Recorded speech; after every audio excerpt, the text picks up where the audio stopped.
After 40, something inside you begins to change. You wake up in the middle of the night with your heart pounding and your chest tight, wondering what's wrong. You tell yourself it's just stress or age, but deep down, you feel it's something more. It isn't weakness. It isn't failure. It's your body asking for balance, whispering that it's tired of running on empty. Anxiety after 40 doesn't always look like fear. It hides in the body, in your sleep, your digestion, your heartbeat, even in your skin. You don't notice it at first. It builds slowly, the way rust spreads on metal. You start feeling tired but wired, restless but numb. You try to ignore it because life is busy and you have responsibilities. But ignoring it doesn't silence it. It amplifies it. When you were younger, stress came and went. You could skip a meal, lose sleep, drink coffee at midnight and bounce back. Now, every small thing hits harder. Your hormones have changed, your metabolism has slowed, your recovery is different. Cortisol, the stress hormone, rises faster and takes longer to fall. The body that once absorbed chaos now reacts to it. You wake at 3 a.m., heart racing, mind spinning. No danger, no sound, just adrenaline. That's not random insomnia. That's biochemical anxiety, your stress system refusing to power down. For most people over 40, it's the first warning sign. The body's alarm is ringing long before panic attacks begin. The modern world tells you to push through, to stay productive, to be grateful.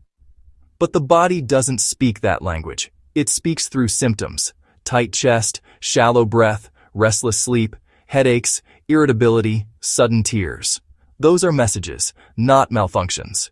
Your body isn't betraying you. It's protecting you the only way it knows how, by forcing you to slow down. This is where healing begins. Not by fighting anxiety, but by listening to it. Because after 40, anxiety isn't about fear of the future. It's about the accumulation of the past. Every night you didn't rest, every worry you swallowed, every breath you held. Your body remembers it all. Now it's simply asking you to notice. It starts with small things. A restless leg at night. A strange vibration under your skin. A flutter in your chest that disappears when the doctor checks your heart. Everything looks fine, but you know it's not. This is when anxiety stops being emotional and becomes physical. Your nervous system, once flexible, becomes hypersensitive to imbalance. Caffeine, sugar, blue light, constant notifications. What used to feel normal now leaves you tense and shaky. The reason is simple. After 40, your reserves decline. Magnesium, B vitamins, and omega-3s drop. Sleep quality worsens. Hormones fluctuate. The electrical circuits of calm no longer stabilize themselves. You feel tired but can't rest. You try to relax, but the body stays on high alert. This isn't weakness or imagination. It's the body's emergency brake jammed halfway. Too alert to sleep, too exhausted to function. Doctors call it hyperarousal, but in plain language, it means your system forgot how to turn off. To reset it, you don't need more control. You need rhythm. Start by cutting caffeine after noon. Eat real food with minerals and fiber. Breathe slowly through your nose. Inhale 4 seconds. Exhale 6. It sounds trivial, but it tells your brain that you are safe. Within minutes, your heart rate slows, your blood pressure lowers, your mind quiets. That strange chest pressure? Often it's the vagus nerve, the link between your mind and your heart, tightening from chronic tension. You can train it the same way you train a muscle. Splash cold water on your face in the morning and hum softly for 60 seconds. That vibration activates the vagus nerve and rebuilds resilience. It's ancient physiology, not psychology. Over weeks, you'll feel your body trust you again. The palpitations fade. The restlessness softens, not because anxiety vanished, but because the nervous system learned safety again. Modern life keeps you in survival mode.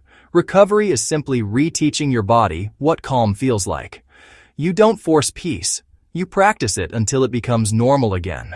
Remember, your body isn't broken.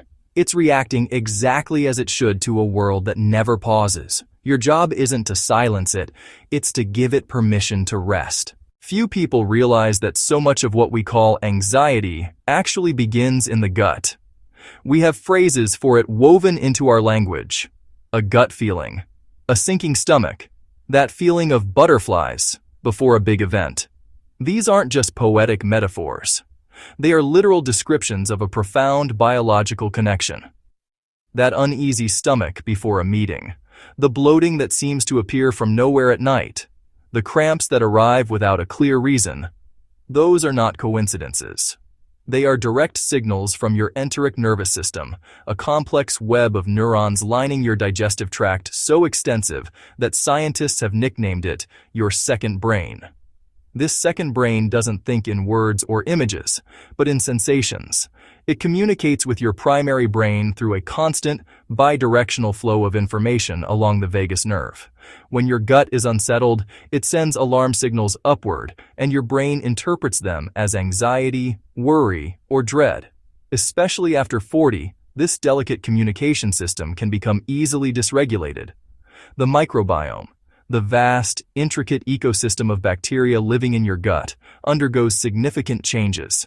These shifts are often driven by hormonal fluctuations, the cumulative effect of years of stress and lifestyle habits. The diversity of beneficial bacteria, the very ones that help regulate mood by producing the majority of your body's serotonin, begins to decrease. As these helpful populations shrink, chronic, low-grade inflammation can rise, and the entire digestive process can slow down. This creates a vicious and exhausting feedback loop. External stress disturbs the gut's environment, and in turn, the disturbed gut sends distress signals back to the brain, amplifying feelings of anxiety. The more anxious you feel, the worse your digestion becomes. The worse your digestion, the more anxious and unsettled your mind feels. You become trapped in a cycle where it's impossible to tell where the body ends and the mind begins. Our modern way of life pours fuel on this fire. We eat distractedly in front of screens, our minds absorbed in work emails or social media feeds, barely registering the food we're consuming. We often swallow our meals practically whole, without proper chewing or even taking a moment to breathe. We rely on stimulants like caffeine to push through the pervasive fatigue that gut inflammation can cause. But the gut was never designed to digest in this state of high alert, or what scientists call sympathetic nervous system activation. Your body simply cannot properly break down food and absorb vital nutrients when it believes it's in imminent danger. That's precisely why one of the most powerful and simplest anti-anxiety habits you can cultivate is the ritual of eating slowly, in silence, with a sense of gratitude. The simple act of taking 3 calm, deep breaths before you even pick up your fork can be transformative. This conscious pause is a powerful signal that switches your entire nervous system from the fight or flight state to the rest and digest parasympathetic state. It tells every cell in your body that you are safe and that it's time to receive nourishment. Think of it this way. Serotonin, the neurotransmitter that gives us feelings of peace, contentment, and well-being, is overwhelmingly manufactured in your intestines, not your brain. When your gut is inflamed, imbalanced, or lacks the right bacterial allies, achieving a state of calm becomes chemically, biologically impossible. You can't simply think your way out of a gut-brain imbalance. You have to feed your way out of it. This doesn't require a radical, restrictive diet. It requires thoughtful additions. Start by adding prebiotic and probiotic-rich foods.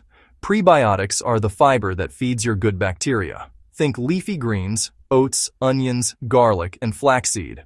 Probiotics introduce new helpful bacteria. Think fermented foods like yogurt with live cultures, kefir, sauerkraut, or kimchi. Drink plenty of water throughout the day to support digestion and nutrient transport. Prioritize sleep, as this is when your gut lining does most of its repair work. Give your digestive system a stable, predictable rhythm, and it will reward you with a calmer mind. And as you build these new habits, be especially mindful of the false calm offered by alcohol. That evening glass of wine or beer may feel like it relaxes you, and for a brief moment, it does. But chemically, it's a trap.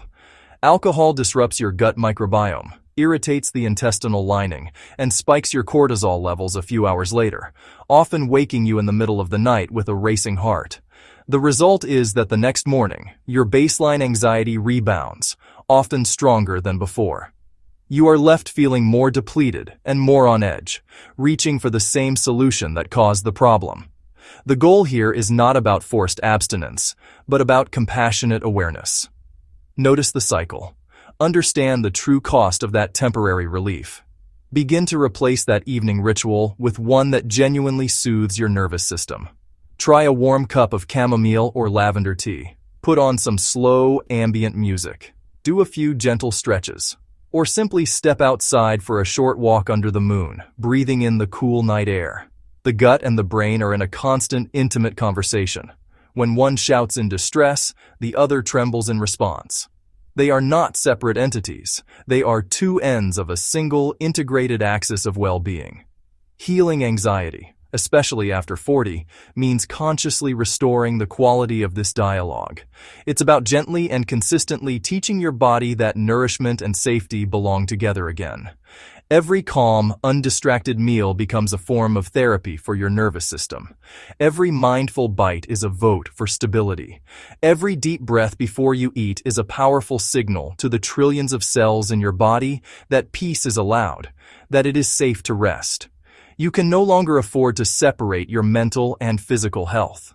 They are one unified system, and they are asking for the same fundamental things: regularity, gentleness, nourishment, and time. After 40, anxiety can feel like an entirely new language spoken by your body. The familiar calm you once knew seems to have a different chemistry behind it because it does. The delicate dance between your hormones, electrolytes, and circadian rhythms is no longer as synchronized as it once was. Your body's resilience has shifted. That morning coffee, once a simple pleasure, now has caffeine that lingers for hours, potentially fueling afternoon jitters. A sugary treat, once a minor indulgence, now hits your system with the force of a tidal wave, often followed by a profound crash. And a single sleepless night is no longer a minor inconvenience. It can take days of careful rest to fully repair the deficit, leaving you feeling frayed and fragile. It's easy to feel like your own body is working against you. But the good news, the truly hopeful news, is that this is not a permanent state. You have the power to restore that delicate balance, to relearn your body's new language, and to guide it back to a state of equilibrium and peace. The first and most immediate tool is your breath. It's the anchor in any storm. The protocol is simple, yet profound. Start with a slow inhale through your nose for 4 seconds, feeling your belly expand.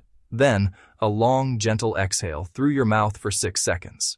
Practice this for just 5 minutes, twice a day. Perhaps once in the morning to set a calm tone, and once in the evening to release the day's tension. This extended exhale is not just a relaxation trick. It's a direct signal to your nervous system. It actively stabilizes the vagus nerve, the superhighway of your body's rest and digest system. It lowers circulating adrenaline and cortisol, and over time it trains your heart to slow down on command, improving your heart rate variability. Think of your breath as the remote control for your entire nervous system. It's always in your hand, you just have to remember to use it. Next, you must feed your nerves. An anxious system is a depleted system.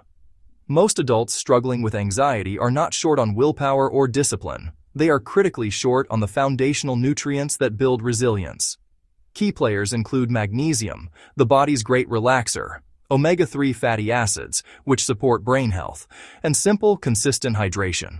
Prioritize eating real, satisfying meals built around protein and fiber, which stabilize your blood sugar and prevent the energy spikes and crashes that mimic anxiety. Avoid the habit of constant snacking, which keeps your digestive system and your nervous system on high alert.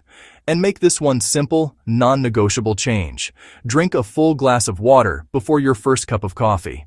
These basics don't sound dramatic or revolutionary, but they are the essential building blocks. They rebuild the very chemistry of peace from the inside out. Then, anchor your daily rhythm. Your body's internal clock, or circadian rhythm, thrives on consistency. When it's stable, your mood is stable. Start by waking at the same time every single morning, even on weekends. This is your primary anchor. Within the first 10 minutes of waking, get real, unfiltered daylight on your eyes for at least 5 to 10 minutes. This light is a powerful signal to your brain, telling it to shut down melatonin production and begin a healthy cortisol spike that gives you energy for the day. At night, create a wind-down anchor. Go to bed before midnight and make the hour before sleep a screen-free sanctuary. Dim the lights. Read a physical book. Your brain depends on these clear light and dark cues to reset its hormonal cycles. When your days and nights are consistent and predictable, your mood naturally follows. This kind of predictability isn't boring. It's potent medicine for an unsettled mind. Finally, and perhaps most importantly, practice softness. You cannot fight or force your way out of anxiety. You cannot discipline it into submission. You heal it through deliberate, radical kindness toward yourself. This means consciously slowing down when your mind wants to race. It means putting your phone down and touching life again.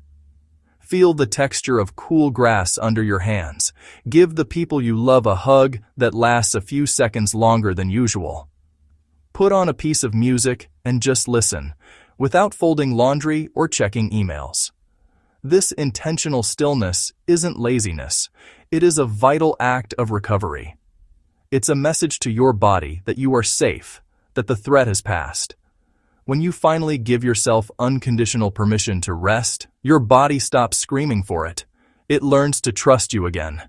And in that trust, you will find your way back to calm. And if you wake at 3 a.m. again, and you will, don't panic.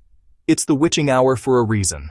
This is when your body's natural cortisol rhythm can peak, a biological echo of a time when being alert in the dead of night was a survival mechanism.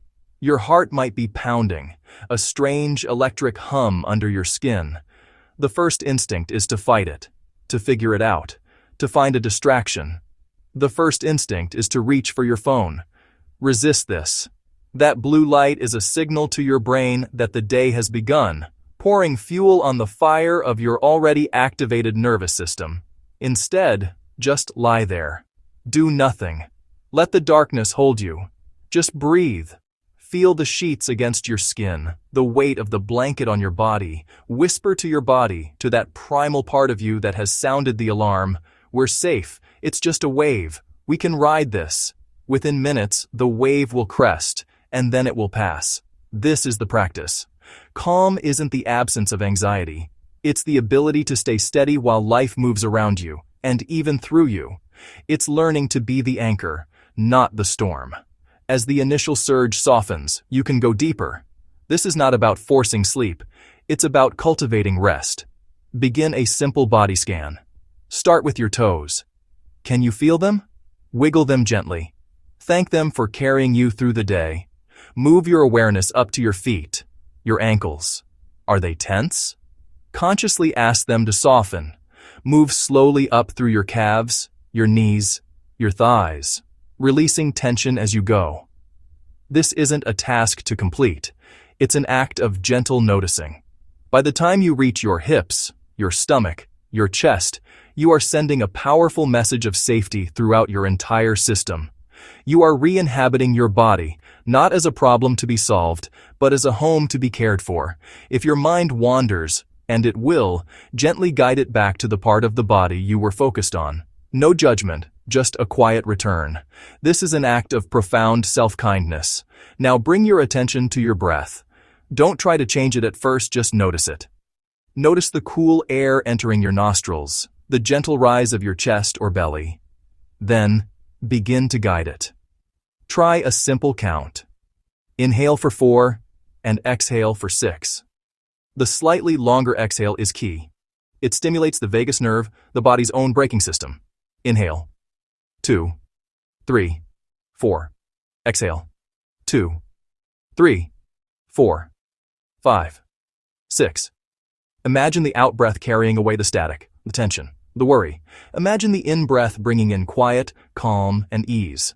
If counting feels too active, simply think the word soften on every exhale. Soften, soften. You are teaching your body, breath by breath, that it is safe to let go. You are proving to yourself that you have the tools to navigate these internal tides. You don't need a screen. You don't need a pill. You just need your own breath. After 40, anxiety feels different because the very chemistry behind calm has changed. The hormonal shifts of perimenopause and andropause mean that our internal thermostats are more sensitive. Progesterone, a calming hormone, begins to decline, while cortisol, the stress hormone, can become dysregulated. This is why you might feel tired but wired. It's why caffeine lingers longer in your system, why sugar hits harder, and why a single sleepless night can take days to fully repair. Your electrolytes, the minerals that govern nerve communication, can fall out of balance more easily. Your circadian rhythms, the internal clocks that dictate sleep and wakefulness, are less robust. But this is not a story of decline. It is a story of adaptation. The good news, the truly wonderful news, is that you can restore balance. You have more power than you think.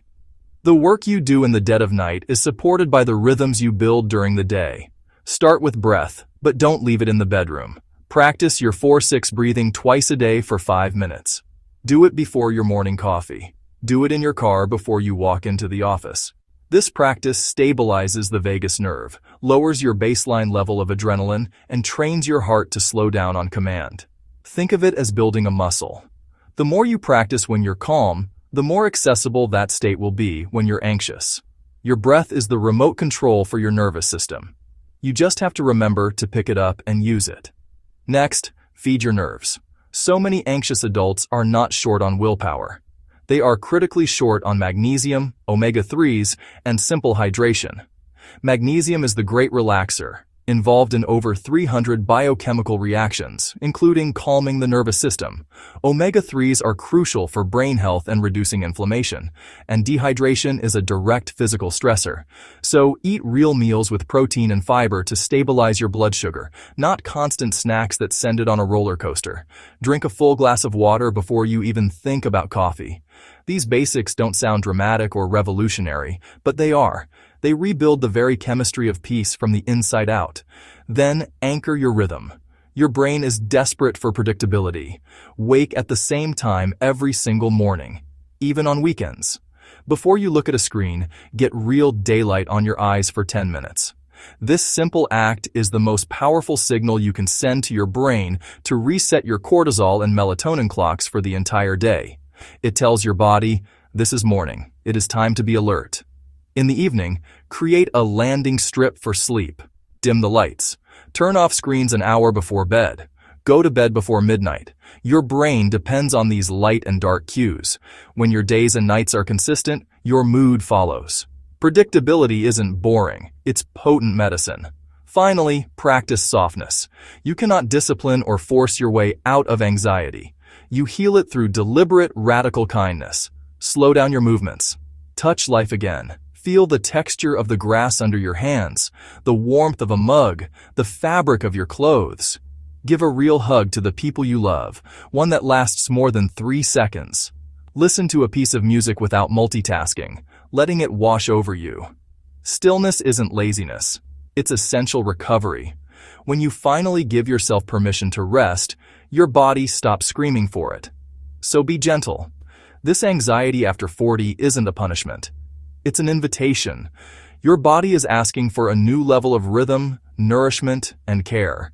It's asking you to listen to its whispers before they become shouts. Listen to it. Honor it. And remember, you are not falling apart. You are healing into a wiser, quieter, more grounded version of yourself. One breath, one heartbeat, one calm moment at a time. And if you wake at 3 a.m. again, don't panic. Don't grab your phone. Just breathe. Whisper to your body, we're safe. Within minutes, the wave will pass. Calm isn't the absence of anxiety. It's the ability to stay steady while life moves around you. So, be gentle. Anxiety after 40 isn't a punishment. It's an invitation. Your body is asking for rhythm, nourishment, and care. Listen to it. Honor it. And remember, you are not falling apart. You are healing into a wiser, quieter version of yourself. One breath, one heartbeat, one calm moment at a time.